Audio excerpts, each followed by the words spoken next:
Good afternoon, ladies and gentlemen. I'm just sorting out my stuff here.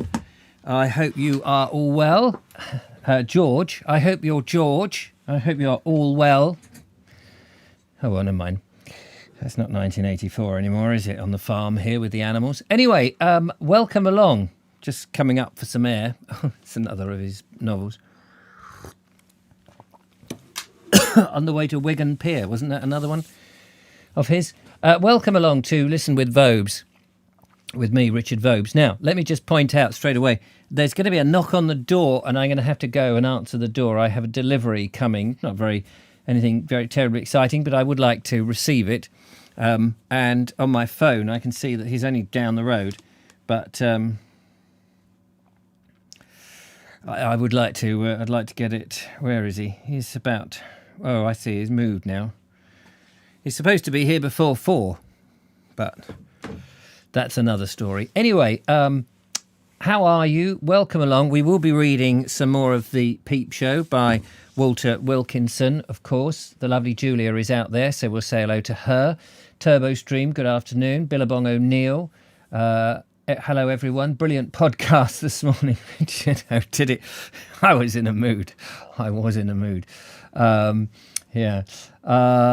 Philip Hammond and Mary, good afternoon to you. Audrey Forbes, lovely to see you. Justine, hello. Cold, isn't it? Bloody. Yes, bloody. I have both fires going here, using up the logs like nobody's business. It's wet in Croatia. Oh, is it? So I guess that's a bit warmer then. And Cooper 68, good afternoon. Good to be here. I got lost in the snow. Oh, blimey. Knows all about real snow, not fluffy from Richard's video yesterday. I know, it was just like a nothing. Dave Evad, hello to you. Lovely to have you with us live. James Poulton, you were a bit cross today on the podcast. I was going to throw a bucket of water over the iPad just to cool you off. Glad you didn't. Otherwise your poor iPad would have got wet. And I'm just looking up to see if any drips of water are coming through, in case you had. Lee Lawson, Rooty Tooty, everyone. Yes, Rooty Tooty, that looks like an interesting package. What? This? Yes, it's weird. I quite enjoy the interruption, says Justine Jones. Hey, 35 centimetres on Monday. It's bragging again. And Anne H, a very good afternoon. It is a dry one in Amsterdam. Oh, is it? Amsterdam, is that where you're from? I saw a mouse once there on the stair. Where on the stair? Just there. A little mouse with clogs on. Where, I declare, going clip, clippity, clop. Do-do-do-do-do-do. Don't get me started on songs. We did all that yesterday on the Vogue Show. Podge Rog says good afternoon from Rog in Guildford. Hello, Rog in Guildford. Linda Kane, hello to you. Just received my copy of the Peep Show. Oh, now she's going to read along and see what messes up I make. Dudley Sawyer says, hello, everyone. Hi, Lee. New bird table, just wonderful. Slight twinge in the left arm. What, on the bird table? That's a tatty old bird table. Dave Evad says, I was Dave of Yawn earlier. These people, they chop and change. And just for everybody's interest, I have emailed Sean James Cameron from London to make sure that he's all right, because you haven't heard from him.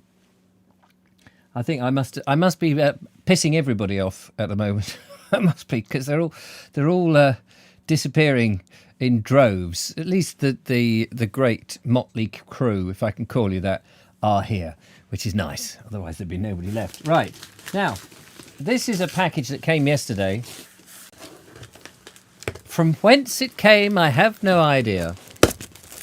I believe it was from Walter, the spirit of Walter Wilkinson himself. It may have been from... what does it say on there? Andrew Norris, international artist for the stars. That's what it says on there. So I thought we would open this live on the show, seeing as we are doing this thing about Walter Wilkinson. And here we go. Look, this is my new My new T-shirt, ladies and gentlemen, that I should be wearing. It's a little small. It's a bit skimpy, but it will make a lovely puppet outfit.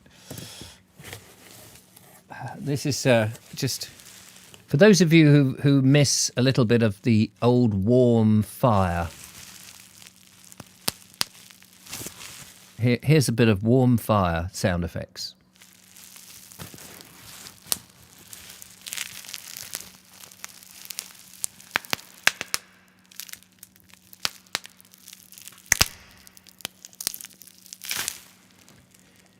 You can imagine, can't you, in the Archers, somebody sitting there with a bit of, what do you call this stuff?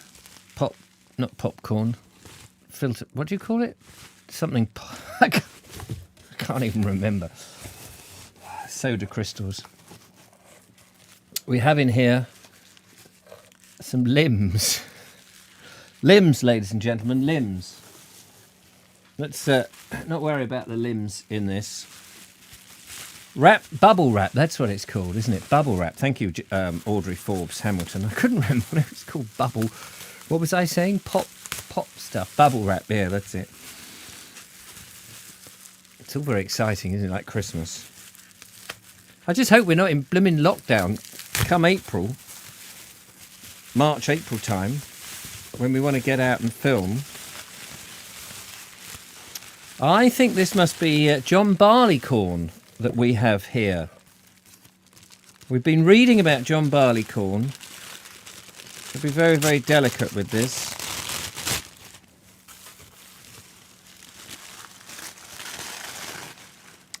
Gosh, you've wrapped it up very beautifully, I have to say. Oh, look.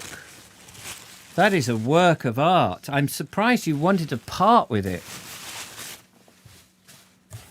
Look at that, ladies and gentlemen. John Barleycorn. Wow. And there is a thing to stick your finger up, so to speak.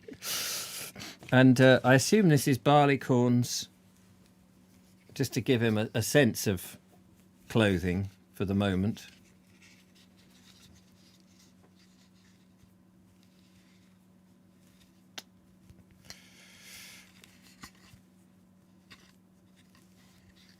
When that's all sewed on, of course, that'll be a lot quicker. I'll get the knock at the door now, won't I? And the parcel will arrive. Hang on a minute.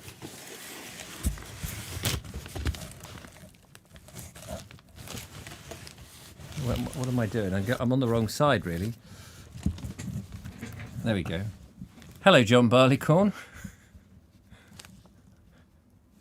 I don't know how he speaks yet, so I can't make him speak. He needs arms, obviously. Oh, but there's a little arm. Hello.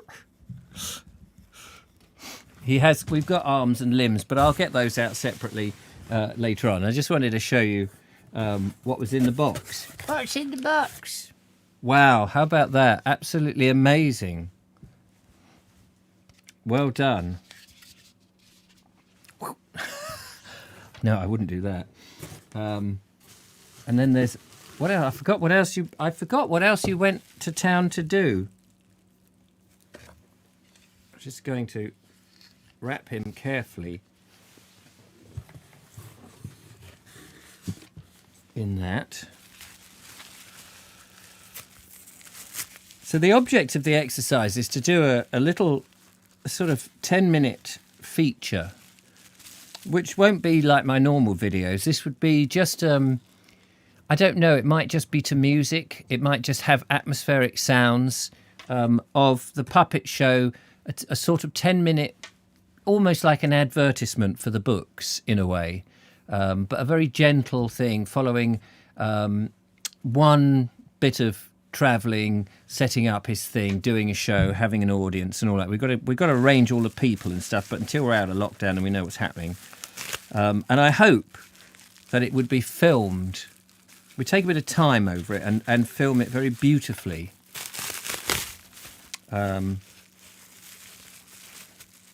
That's the plan. And so we show off all these puppets once they're made. once they've got their clothes and stuff. It's very good. So these, and what is it? It's been made by a British person, obviously, but and sent over from Croatia. Oh yes, this of course, this is the parson, isn't it? This is the parson. Oh wow, look at this. Well, you can't. Wow, look at that. Do you know, I think, Andrew, you found another forte to your skills. I'm on the wrong side of the camera here. Look at that. Isn't that, you're really getting much, much better at this whole concept. And of course, we really need a dark bit of cloth. I'm just looking to, look round to see if I just happen to have a darker suit, a little suit or something, like a parson would wear. But I haven't got a suit as such. But you start, microphone, you start to get the essence of him. Isn't that amazing? English, Richard, English. Yeah, I beg your pardon. I can't remember what I said. I'm talking and unwrapping, so my brain is just on autopilot. So I beg your pardon. Yes, an Englishman living in Croatia. It's made by an Englishman, just as Walter was, and I think that's. And 100 years later, I mean, this is the great thing. Here we are doing this sort of basically 100 years later. Wow, again, fantastic puppets. It's Jimmy Hill. That is funny. Jimmy Hill. And then we have hands that do dishes. Got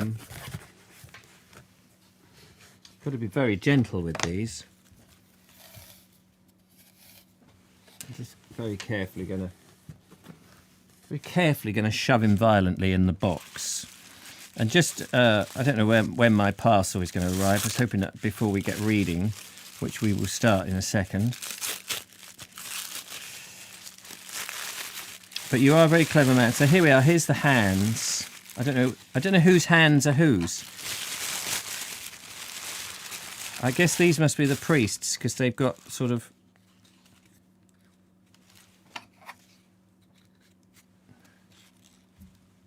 Aren't they clever?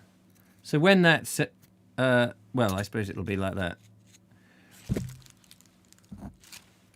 Not quite sure how you will operate the puppet, but you've got to imagine his head is on there, and there's his hands. Hang on a minute.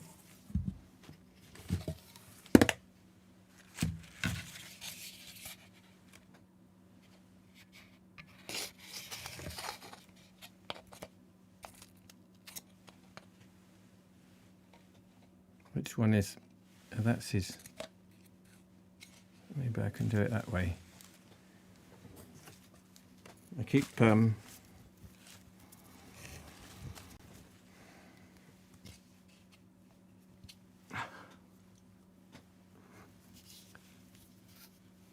need another hand.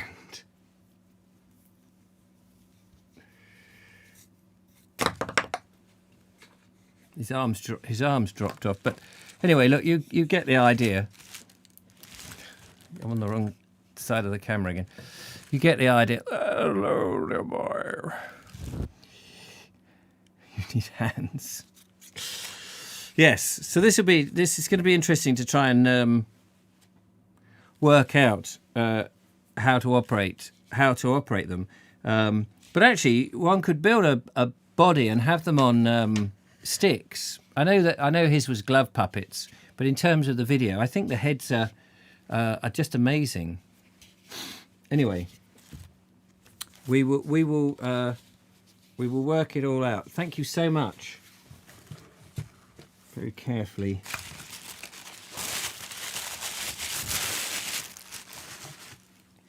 And these obviously are the same.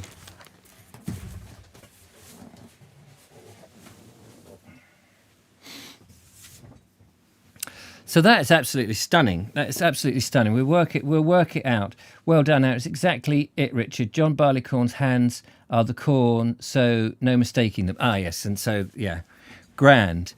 Phew. Well, you're a clever. They are pretty robust. I know. I suppose because I knew you made them with a balloon, I kept thinking that if I don't want to burst the balloon, but of course the balloon's long gone. Yeah, that's. All good fun. Right, okay. So let me just see if I'm imminently going to get a knock on the door. No, his so much for, oh, right, estimated now 4:15. Well, you've blown that again, haven't you? Cheers. He'll be here soon enough. I suppose it's very busy for these delivery people because there's so many of them. But yes, fortunately, we haven't actually got to do real puppet shows, as in, you know, that's where I think would, from what Walter says, would be much better because, well, you know, they're going to get knocked about and be long lasting. But I think for our purpose, this is absolutely brilliant for theatricality and. Because I'm not going to see them that close. That's the other thing that people... We're going to sort of... Well, we would sort of see them close. Oh, I don't know how it'll be done. It'll all be done brilliantly. So we're on chapter... Linda Kane is eager to know now what chapter we're on. So as Linda Kane is probably going to be reading along with us, as far as Linda is concerned, we're on chapter 2. The rest of us... We're on chapter 8. On composing puppet plays, it says. I was sitting in the tent, cooking some supper, when I heard a rustling in the grass outside, and in a moment a smiling boy appeared at the door, flinging himself on the ground with a cheerful, "Hello, mister! Are you there?" No sooner was he safely settled than the rustling was followed by a crackling and breaking sound in the hedge, whereupon the bright eyes of another boy appeared in the bushes, who, seeing his friend received amicably, approached the tent to join him. At the same time, 2 cropped heads and 2 more pairs of bright eyes appeared lower down in the field, and after forcing their way relentlessly through the hedge, 2 more urchins spread themselves out on the grass before the tent. "He likes living like this, doesn't he, sir?" "Oh, sorry. He likes living like this, don't ye, sir?" asked one of them. "Why, yes, I do," I replied. "Do you do your own cooking?" asked another. "How do you do your washing, then?" was a third worried chap. "I suppose he makes a good bit of money a-showing and that, don't ye, mister?" cheerfully demanded the fourth. And so they went round again, each in his turn. "Where've you left the missus, sir?" "Cool, he ain't got a missus, have you, sir?" "Have you, mister?" "Mister, do you atter your own mending?" I answered these searching questions as well as I could and told the plain truth, for it seemed impossible to put off these candid and discerning minds, all about 10 years of age, with anything less. My information at an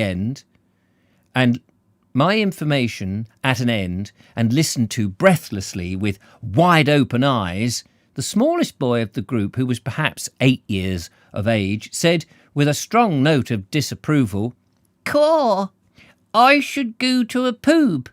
Why don't you go to a poob, sir?" I think this is better than a pub." "I shouldn't. Don't you drink, sir?" "No." "Caw, I do." "Do you? What do you drink?" "Cider, sir." "And how much do you drink?" "Oh, but half a glass, sir." I was relieved to find it was no worse than that. From this motherly interest in my domestic affairs, the urchins soon progressed to the puppets, and with the same deadly analytical method searched out the truth. They wanted to know how the figures were worked and how they were made. They could not bring themselves to believe that I had made them myself. "I bet you brought them in the shop from London, didn't you, sir?" one of them remarked. I was shocked by this attitude of mine that all the commodities must come out of a shop, for, of course, anyone can make a puppet of some sort, and no home is complete without its puppet theatre. I exhorted the boys to make some simple figures, to take a block of wood, shape it roughly, stick in the projecting piece for a nose, and paint 2 eyes and a mouth, to drape a clothes horse with some curtains for the theatre, and then to amuse one another and everybody with performances. They discussed the idea with great enthusiasm. They thought they could make some figures, but then, as one of them put it, "We shouldn't know what to make them say, sir." They were confronted with the question of composing puppet plays, and I was not surprised, for I was in the same position myself. These reflective days in the Staunton orchard had set me thinking about the character of puppets and puppet performances. My company was ambitious to produce its first puppet play as distinct from mere scenes and buffooneries, and I found myself faced with the perplexing task to express, through the limitations of this theatre, anything resembling a play.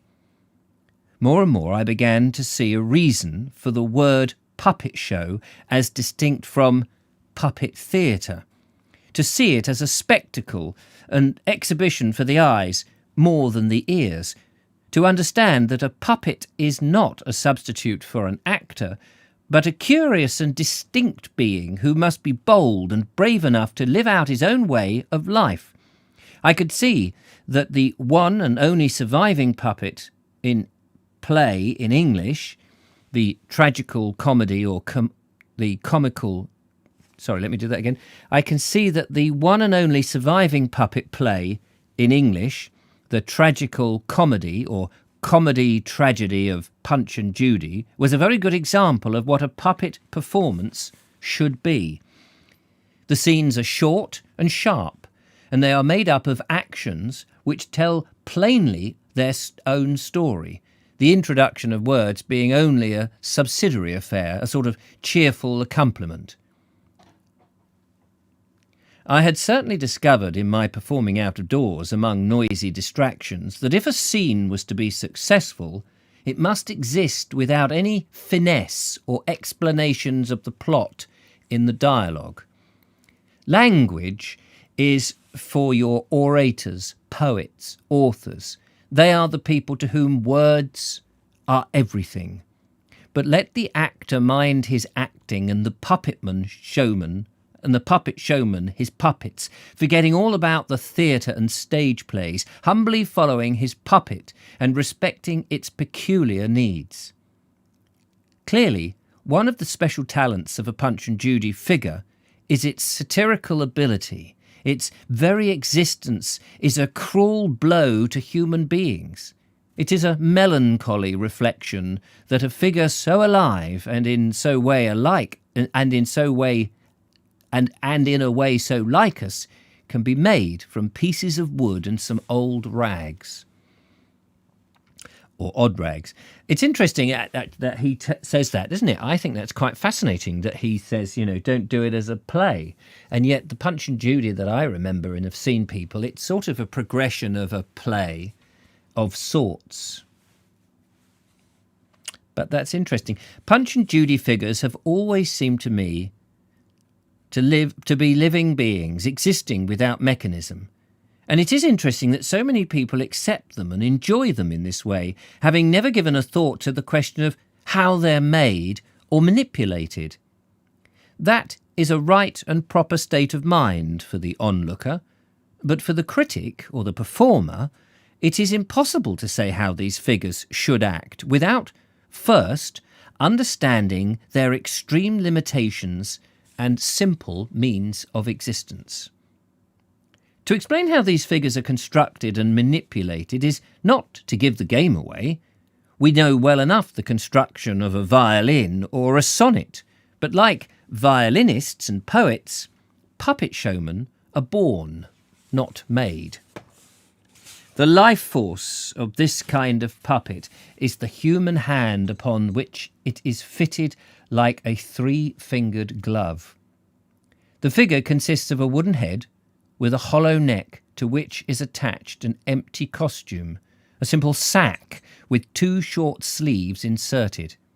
The hand is put into the costume, the first finger inserted into the neck, the middle finger into one sleeve of the costume, and the thumb into the other sleeve. You only have to hold up your hand and twiddle these three fingers when your figures begin to live. That is the only mechanism, the two fingers and thumb, and that is why Punch can hold his baton, pick up a baby, can pull a rope of the gallows. The showman is doing these movements with his middle finger and thumb disguised by the costume of the figure. How about that for a bit of serendipity, ladies and gentlemen? I looked there as if the box was there because I haven't got any vision out that eye. I looked there to see if the box was there, and of course it's down there. And it was just what we were going through. Isn't that incredible? Now, I didn't know this chapter was coming up when I decided yesterday we'd open the box today. It's quite staggering. I'm just going to see where my delivery is. No, he's miles away. He's taking his time for 4:15, the swine. Compared with the mechanism of a human actor, the limitations of gesture and facial expression are obvious. Your actor can smile, wink, leer, frown, or assume a simple, noble dignity. He can look at another character from under his eyebrows, or kill him with a mere glance down his nose. If he wishes to be merely rude, he can stick out his tongue. Would he be friendly? He opens his arms. He can wave his arms in any direction. He can move individual fingers or clench his fists. He has legs which can be straight or bent this way or that. And with a turn of his foot, he may express incalculable things. Not so with a puppet. Once he smiles, he must smile forever. If he winks, he is condemned eternally to a vulgar life of winking. The carved expression of his face must stick to him always. He cannot lift so much as an eyelash. He has only two limbs, two short, disproportionate arms with fingerless hands that give him but a small range of expression. The theatre, like the puppet, presents corresponding restrictions. For all practical purposes, it is little more than a frame for the figures. And if it is to be easily portable, it is to remain light-hearted and spontaneous and maintain a delightful tradition of simplicity. It must necessarily be so. These, then, are the tools of the puppet artist and the limitations they impose. A few simple figures with fixed expressions and simple movements, which, although interchangeable, can only be shown two at a time in the sort of picture frame 3 or 4 feet square. And that is why I'm always very annoyed, exasperated, indeed infuriated by the superior fellow who, after enjoying and grinning at my puppets for an hour, comes up to me and says something like this: "Oh yes, jolly good, marvellous, I can't think how you do it. You ought to do the Beggar's Opera. I know you should do some of these old Elizabethan plays or the Russian scenes like the Chave Cerise. They'd go well. You ought to do Bernard Shaw's St. Joan. Yeah, you ought to... ... Sounds like my podcast this morning where somebody was telling me what I ought to do with my videos all the time. Had I followed all the advice and suggestions given to me, it would have been necessary to exchange my 2 margarine boxes, of which I had grown very fond, for a Pentechnicon van. By some means, I would have developed into a monstrosity with 100 pairs of hands, and the little theatre, of which a naked simplicity is its chief characteristic, would have developed into a staggering opera house. It all amounts to this, that a stage play belongs inseparably to the stage, and that an opera or play deliberately designed to get the most out of a company of actors, dancers and singers can never be imposed upon a puppet show. But for all that, the superior fellow is at perfect liberty to produce a puppet play of heroic dimensions. That's what I tell people about my bloody videos. I said, well, you want to make them like that? You make them like that. My God, it's so true. He's saying this 100 years ago. Gosh, I feel so vindicated. Every man, his own puppet theatre, I say, and let us have a delightful variety. It is a worthy problem for an artist. He will find himself in complete artistic control, and if the superior fellow is inspired to produce an opera of 15 acts in a puppet theatre, I can promise him at least a liberal education in his ensuing struggle. I did not say all this to the 4 boys with the bright eyes.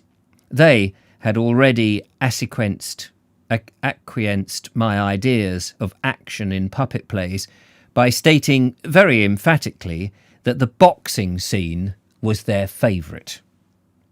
One must seek in hyperbole or metaphor to such sage beings as village boys, and I quoted to them the remark of a practical old Punch and Judy man who, in expressing his ideas about the effective use of puppets, had summed it all up by saying, "You must knock 'em about." As well as theorising, I had been practising, and at the show on Pottsborough Sands, a tentative play had struggled through its first production. 2 new puppets had recently joined the company. An undressed head, which I had packed up unfinished when I first set out, had developed into Poirot.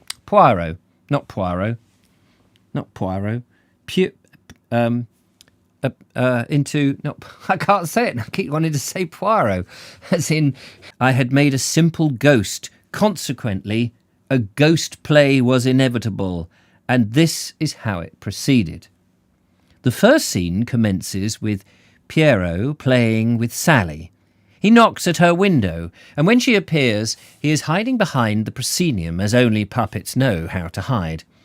When Pierrot does at last condescend to reveal himself to Sally, her place is taken at the window by her father, who sends Pierrot away, a rejected suitor without a fortune. But before he departs, Sally interviews Pierrot and explains that her father favours another young man, Mr. Black, who is to call on them that afternoon. Upon Sally promising to insult Mr. Black and discourage his further intentions, Pierrot mournfully and reluctantly departs. Sally collapses over the board, weeping. There is, then, very soon, a knocking at the door. Is it my parcel? No. Whereupon Mr. Black, the curate, enters carrying a large bouquet. We have the curate, or parson, whatever you want to call him. He proposes to Sally. He is so much in love that he insists upon seizing her dear little hand and kissing it as loudly as possible.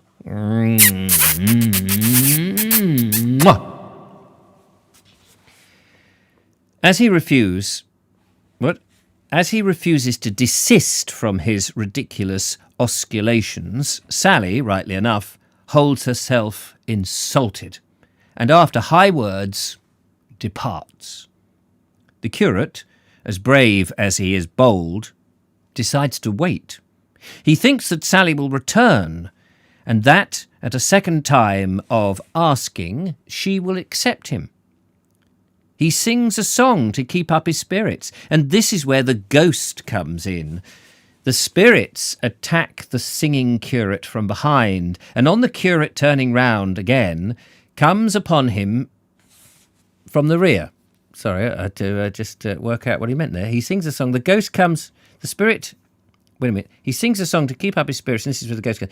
The spirit attacks the singing curate from behind, and on the curate turning round again, he comes upon him from the rear.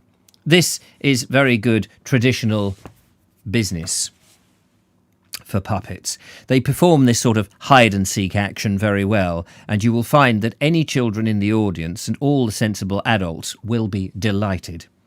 Eventually, the ghost attacks openly with shrieks, moans, and wailings. Ow, ow, ooh. I'm imagining that sort of thing. Of course, with a little bit of reverb, you can do amazing things. Yes, so there we are. Where the hell was I? But wailings upon Mr. Black says, "Good afternoon," and disappears, never to return again. Without any necessary explanations, Sally returns. She has seen Mr. Black departing in a hurry, and it is only natural that she would return to the scene. She is, of course, confronted with the ghost, who addresses her in a suffocating voice which is difficult to understand. Finally, she gathers that she is to catch hold of the ghost's head and pull it off, which she does with shudders and appropriate fearlessness, but is cheered up to find that she's really pulling a suffocating disguise of her dear Pierrot, who, having watched her difficulties with Mr. Black through a keyhole, had put his ghost made-over sack over his head, and so frightened the undesirable suitor away. The united lovers dance for joy, and it is a matter of great regret to the showman that he has not a third hand with which to produce the father who might administer his blessing. After this performance, I felt that I had made a good start. I could tell that by the amount of exercise I experienced in keeping 5 characters going with 2 hands.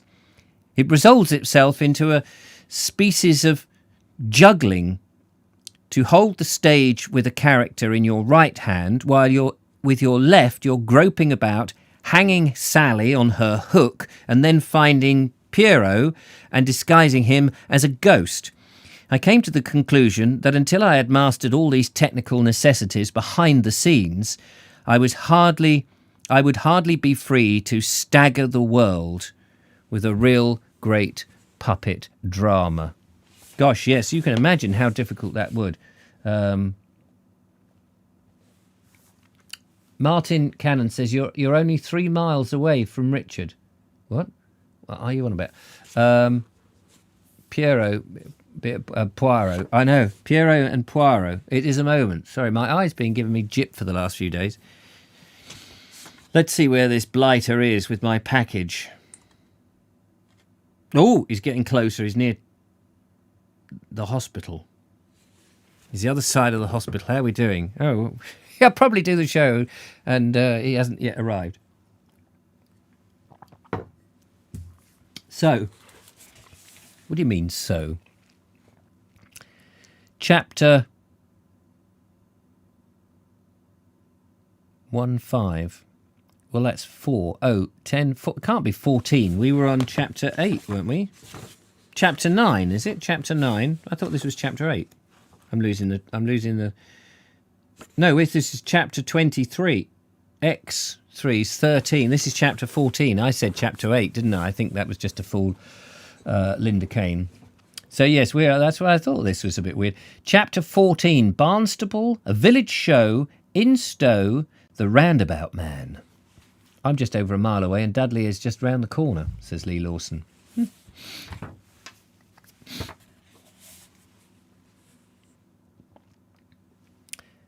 Staunton had responded nobly to the cry of Punch.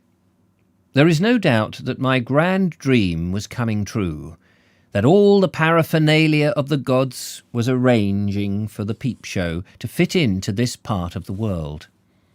In 2 weeks' time, I was to take part in the Braunton Bank Holiday Fete, and in the meantime I decided to proceed with my plan to wander on through Barnstaple, Instow and Biddyford, and, if time permitted, to Westward Ho and Appledore.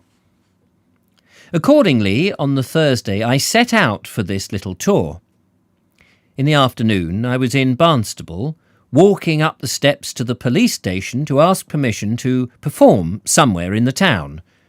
My innocent question was met with a stony stare and the grim and gruff reply, "You'd better not. You can write to the town clerk if you like, and perhaps you'd be able to rent a pitch." But writing letters and paying rent was not my idea of doing things pleasantly, and not at all proper behaviour for a vagrant showman. So I trudged on through Barnstaple, over the river. Oh, there's a lovely old bridge there. I've been across that bridge. Over the river and up the hill until I came to the pleasant village of Wilkinson. Here I pulled up outside the post office to write a postcard and was besieged immediately by the youngsters. "What have you got there, mister?" "That's a Punch and Judy, ain't it, mister?" "When you going to do a show, mister?" There was no denying such an energetic demand as this, for these village boys asked their little questions at the top of their voice. I said I should show in an hour's time at 7:30, whereupon the boys rushed off to get pennies and to spread the news to all the other children. The village street was soon a pandemonium of shouts and arguments, and I was quite frightened by the excitement I had raised. "Hi, Harry, Punch and Judy, 7:30, are you coming?" Harry took up the cry, shouting to a friend, "Aye, Sloper, there's going to be a Punch and Judy show, 7:30, you coming? Only a penny to see it." Sloper was a disagreeable boy and said, "I ain't going to pay a penny. I'm going to see it for nothing. You needn't pay unless you likes." So the announcements and arguments and the general discussion as to what a Punch and Judy was went on in a riot of shouting. I put up the show and waited for the crowd to collect. The windows of the houses opposite were flung up, and several families took their seats, for all the world like parties in the boxes of a theatre. The children were merciless in their endeavour to get me to do the show at once. In bold, strident voices, they kept up an incessant clamour which was fretting my nerves to rags. "Hurry up, mister, we're waiting. Why don't he start? Where's Punch? Where's Judy? You got a dog, mister? What's he up to? Hurry up, mister. You won't get any more vote than you got now. Why don't he start? Oh, hurry up." A party of village flappers, arm in arm, smiled upon me and entreated me to begin at once, as they had to be at choir practice at 7:30. At the same time, the youths, sitting in a row on the garden wall, advised me to wait a little longer. But at 20 minutes past 7, I could hold out no more, and after letting a herd of cows wander through the audience and rush frightened past the show, I opened up the performance. They were an appreciative crowd, and consequently got a good long performance, and after collecting 4 shillings and sixpence from them, I finished up with an extra turn.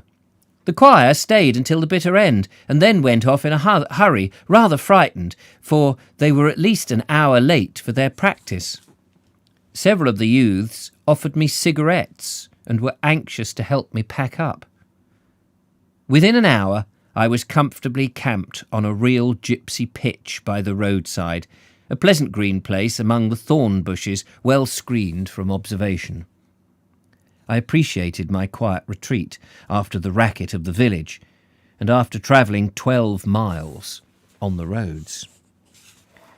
Instow was the next place I was making for. Here I was promised good crowds on Wednesdays and Saturdays, for on those days people came out to Barnstaple and Bideford to sail their yachts, to bathe in the sea, or to loll about on the shore and the sand dunes. I found Instow to consist of one street, a semicircular bit of road, turning off to take in the beach and then returning to the Bideford road. This road is at once the town and the promenade, and it looks out over the wide mouth of the river to Appledore, which rises up the hillside, house above house, rather a homely imitation of an Italian lake town rising up from the shores of Como or Magagori.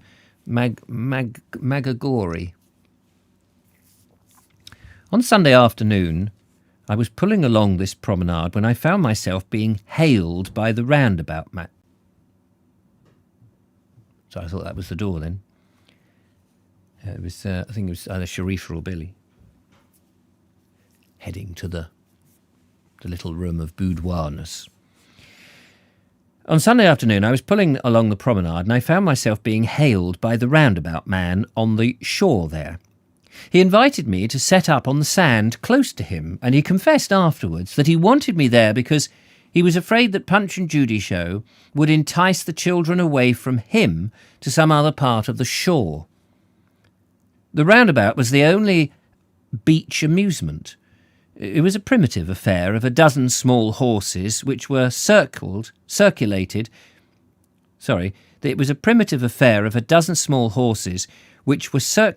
by the showman standing in the middle and turning a handle. I've seen one of those old vintage things. A little tiny thing, and he's got this great big winding handle. I like those. I accepted his invitation, and while I set up my show, I'm losing it, sorry about this. I accepted his invitation, and while I set up my show, he gave 3 children a very short ride for a penny each. When my theatre was ready, he suddenly began to announce it for me at the top of his voice, and he did not hesitate to tell the people that they were going to see a very nice show. A fair crowd gathered round timidly, and I collected the usual amount of 4 shillings from them.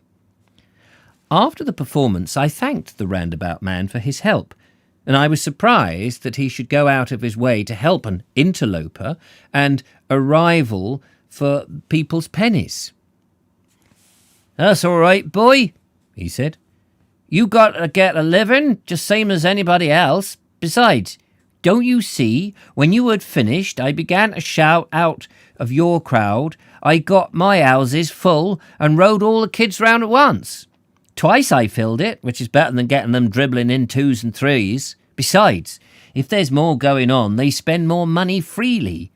Now, when I first came here, the people in the shop there wouldn't speak to me because they thought I was going to take their custom away.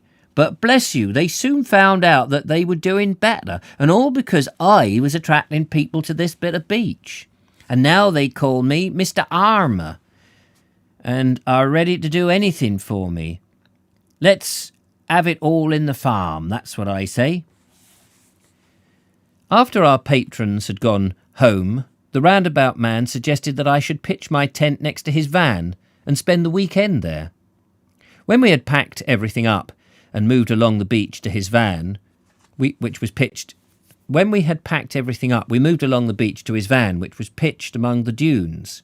His van was just an old trolley covered with a vari-coloured canvas tilt, a ramshackle and picturesque affair. Ding! While I was setting up my tent, he was preparing his supper, frying some fish in an enormous black frying pan over a kerosene flare lamp. There was not much ceremony about his meal, which he took standing at the tailboard, drinking his milkless tea from a smutty old billy can and eating his fish from the smoking frying pan. All the time he was eating, which was not long, he was imparting to me his ambition to possess a set of swings. We were both tired with our day's work, and after our supper he pulled out 2 smart deck chairs which he hired out to visitors, and we sat down to chat. He didn't smoke. He could not. He had tried several times, but had always forgotten about it, and I suppose reflectiveness of smoking did not accord with quick, talkative nature. He liked a glass of beer sometimes, but dear me, he said, I went to the pub the other day and they said, "Why, Mr. Harmer, it's 20 minutes after time." And bless you, I never knew the pubs were supposed to be shut by then. I asked if he'd always been a showman. "Oh dear, no," he said. "It's always my ambition to travel with show people, but my father wouldn't hear of it. I wish to God he had, because I'd have been better off now than I am if they'd given...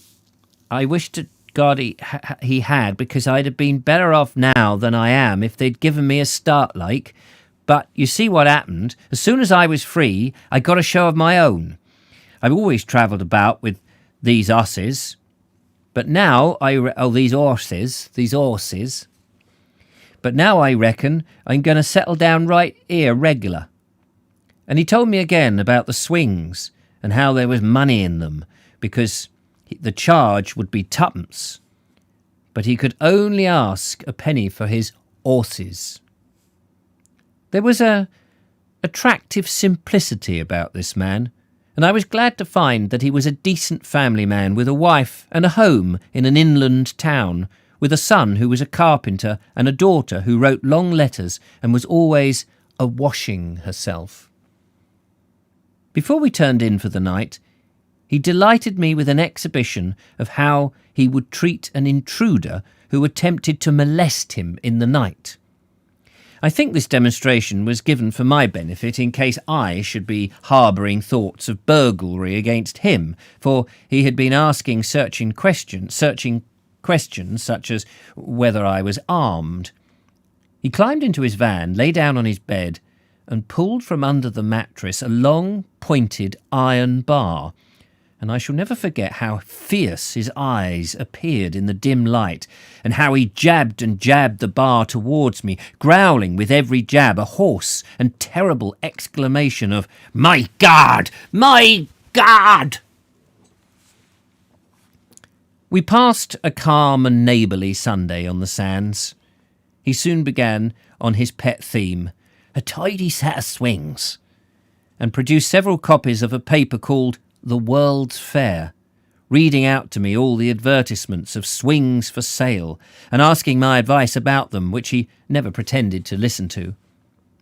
I borrowed his papers and a deck chair and was soon lost in an atmosphere of sideshows and fairs. Here was innumerable advertisements of peddlers' outfits, cheap jack stocks and hoopla swag, china clocks, nickel watches, rings, brooches, safety razors, glistening vases, all good swag. Nearly every page screamed out something about balloons, squeakers and streamers. But friend Harmer was bitter on the subject of balloons. Is that my delivery? Is that my delivery? Has he come? I'm putting in the wrong bloody pin number here. Yeah, where are you? What? Oh, he's still up the tosh, he is. Up the tosh, I don't know what that means. We're nearly at the end now, ladies and gentlemen, nearly at the end. Where the hell was I? Down here somewhere. Oh yes, he was bitter on the subject of balloons. Don't you buy no balloons, he said. By the time you've paid the post and carriage and all that, they cost you 7p a dozen. Mind you, they don't pay you 5p for selling, no. Nor yet 3p. They burst, you see, 'cause you have to sell 'em blown up, and kids ain't interested in 'em unless they're blown up, and I used to blow 'em up ever so careful, but dear me, they would burst, and then the kids would blow 'em, and burst 'em and bring 'em back, and you had to change 'em. Oh, no more balloons for me. My God. I had a gross to sell at 3p each, and I got 6 of them sold. I got sick of 'em and sold 'em at 2 a penny just to get rid of 'em. In this paper there were several advertisements of Punch and Judy shows being open for engagements, and one advertised for a butler, which Harmer explained meant a collector. Butler, bottler, nobbler, that's what they calls 'em, he said. I was alarmed to find that somebody wanted to sell a peep show. When I adopted that name for my puppet theatre, I thought that peep shows were quite things of the past, but my friend eased my conscience by saying that this was probably a set of distorted mirrors which made one look fat or thin or crinkly, as the case may be. This encounter with this simple, decent, roundabout man was a gentle introduction to the flavour of the real show life, but he warned me against a closer acquaintance with it. It's rough, you know, and you want money, and a lot of money, or you'll be lost. I used to take a pitch at Barnstable Fair, but it was too rough for me.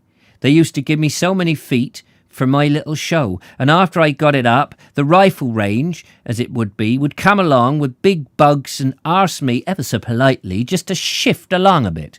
Then the swings would come and want it a little bit more forward, and then I would have to shift for the next year, and then I would have to shift, or next year there would be no room for me and my horses, you see. The day dallied itself away with the World's Fair, with some wandering and swimming, and I had to make a drawing of Hammer and his encampment for him to take home and hang up in his parlour. We sat out the twilight again in his deck chairs, and he rounded off the day with these sentiments. Yes, this is proper, this is. It's a gentleman's life. I saw what hard work it was going to be. I didn't want that all my life, so I had looked round. Oh yes, this is a proper gentleman's life. And in spite of his crazy patchwork of a wagon, his bed made of sacks of dows, his black frying pan, the flare lamp, the bit of fish wrapped in newspaper, and his butter in a chipped jam pot, I saw quite well what he meant, and how, for the summer at least, he obtained a measure of independence. This is gentleman's life, it is, you see. That's what it is. That's what it is, Aunt Sally. Hello there, Aunt Sally. I've got my Wurzel head on.